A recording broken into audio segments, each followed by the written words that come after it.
ഞാൻ അവിടെ പോകണോ? പണ്ട് പിണറായി വിജയൻ പോയപ്പോൾ അവിടെ ഉണ്ടായത് നിങ്ങൾ കണ്ടതല്ലേ? തീരദേശത്ത് പോകുന്നതിനെക്കുറിച്ച് മാധ്യമങ്ങൾ ചോദിച്ചപ്പോൾ കേരളത്തിന്റെ നിലവിലെ മുഖ്യമന്ത്രി വി.ഡി. സതീശൻ നൽകിയ മറുപടിയാണിത്. വർഷങ്ങൾക്ക് മുൻപ് ഓഖി ദുരന്തകാലത്ത് അന്നത്തെ മുഖ്യമന്ത്രി പിണറായി വിജയനും സമാനമായൊരു ചോദ്യം ചോദിച്ചിരുന്നു. കടലിൽ കാണാതായ തങ്ങളുടെ പ്രിയപ്പെട്ടവർക്കായി പ്രതീക്ഷയറ്റു കാത്തിരിക്കുന്ന ഒരു ജനതയ്ക്ക് ആശ്വാസം പകരേണ്ട ഭരണാധികാരികളാണ് ഇത്തരത്തിൽ പ്രതികരിക്കുന്നത്. ഇത് ഏതെങ്കിലും ഒരു രാഷ്ട്രീയ പ്രസ്ഥാനത്തിന്റെ മാത്രം മനോഭാവമല്ല. കേരളത്തിലെ പ്രധാനപ്പെട്ട ഇരു മുന്നണികളും മാറി മാറി വരുന്ന സർക്കാരുകളും തീരദേശത്തോട് സ്വീകരിക്കുന്ന സമീപനത്തിന്റെ നേർചിത്രമാണ്. കടപ്പുറം എന്നത് എപ്പോഴും സംഘർഷഭരിതവും എളുപ്പത്തിൽ കടന്നു ചെല്ലാൻ പാടില്ലാത്തതുമായ ഒരിടമാണെന്ന മുൻവിധി ഇടത് വലത് നേതൃത്വങ്ങൾക്കിടയിൽ ആഴത്തിൽ വേരൂന്നിയിരിക്കുന്നു. ഇത് തന്നെയാണ് നമ്മുടെ തീരദേശ സമൂഹം നേരിടുന്ന ഏറ്റവും വലിയ ദുരന്തവും.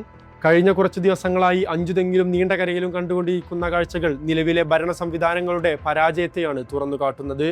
അഞ്ചുതെങ്ങിൽ 2 പിഞ്ചുമക്കളുമായി ഒരു കുടുംബത്തിന് നടുറോട്ടിൽ വന്ന് സമരമിരിക്കേണ്ടി വന്നത് എന്തിനായിരുന്നു? കടലിൽ കാണാതായ തങ്ങളുടെ ഗൃഹനാഥന് വേണ്ടി നാവികസേനയുടെയോ കോസ്റ്റ് ഗാർഡിന്റെയോ സേവനം ലഭ്യമാക്കണമെന്ന് ആവശ്യപ്പെട്ടായിരുന്നു ഈ കണ്ണീർ പ്രതിഷേധം.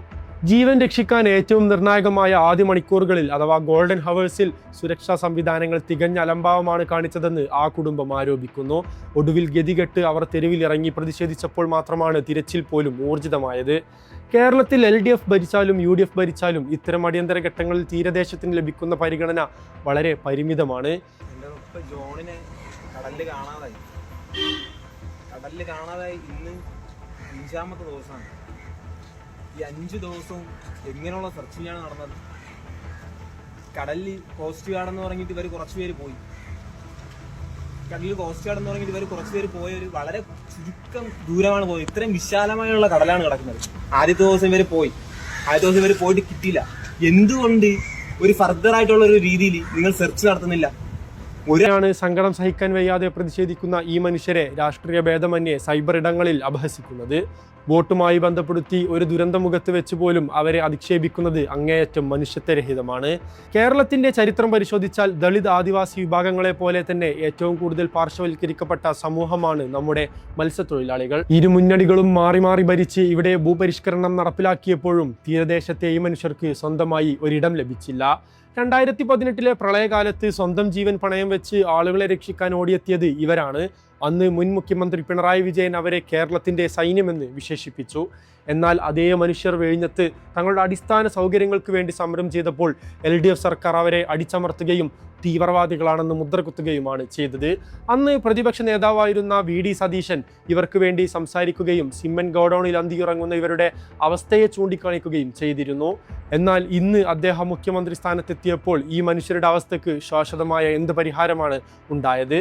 അന്ന് പിണറായി വിജയനെതിരെ ഉന്നയിച്ച അതേ ആരോപണങ്ങൾ ഇന്ന് സതീശനെതിരെയും ഉയരുന്നു. പ്രതിപക്ഷത്തിരിക്കുമ്പോൾ മത്സ്യത്തൊഴിലാളികളെ ചേർത്ത് പിടിക്കുക, ഭരണത്തിലിരിക്കുമ്പോൾ അവഗണിക്കുക.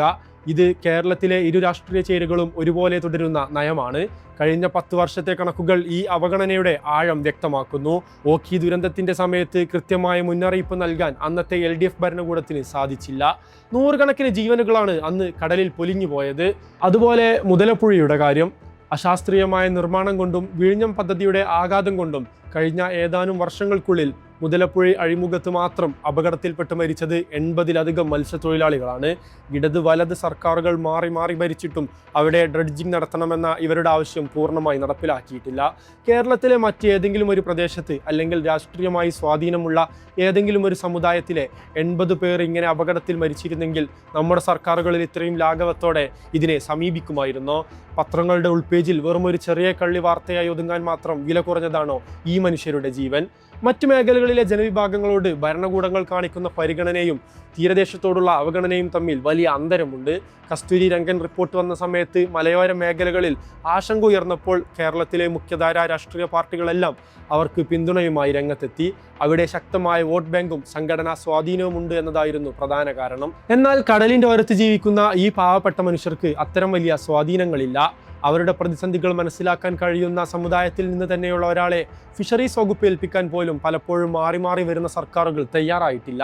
വകുപ്പുകൾ വിഭജിക്കുമ്പോൾ കാണിക്കുന്ന താല്പര്യം അവ നേരിടുന്ന പ്രശ്നങ്ങളെ പരിഹരിക്കുന്നതിൽ കാണുന്നില്ല. സ്വന്തം ജീവൻ പണയം വെച്ച് കടലിലേക്ക് പോകുന്ന ഓരോ മത്സ്യത്തൊഴിലാളിയുടെ പിന്നിലും നെഞ്ചു പിടഞ്ഞ് കാത്തിരിക്കുന്ന ഒരു കുടുംബമുണ്ട്. ഒരു അപകടമുണ്ടാകുമ്പോൾ ഞങ്ങൾ നിങ്ങളുടെ കൂടെയുണ്ട്, സർക്കാർ ഒപ്പമുണ്ട് എന്നൊരു ഉറപ്പ് നൽകാൻ രാഷ്ട്രീയ ഭേദമന്യേ നമ്മുടെ ഭരണ സംവിധാനങ്ങൾക്ക് സാധിക്കണം. പ്രളയം വരുമ്പോൾ മാത്രം സഹായത്തിന് വിളിക്കാനും വോട്ട് ചോദിക്കാൻ മാത്രം കടപ്പുറത്തേക്ക് ഇറങ്ങിച്ചെല്ലാനും മാത്രമുള്ളവരല്ല ഈ മനുഷ്യർ. ഇവർക്ക് വേണ്ടത് ഔദാര്യമല്ല, ജീവിക്കാനുള്ള സുരക്ഷിതത്വവും തുല്യമായ പരിഗണനയുമാണ്. മാറി മാറി വരുന്ന ഭരണകൂടങ്ങൾ തുടരുന്ന ഈ ചരിത്രപരമായ അവഗണന അവസാനിപ്പിച്ചേ തീരൂ.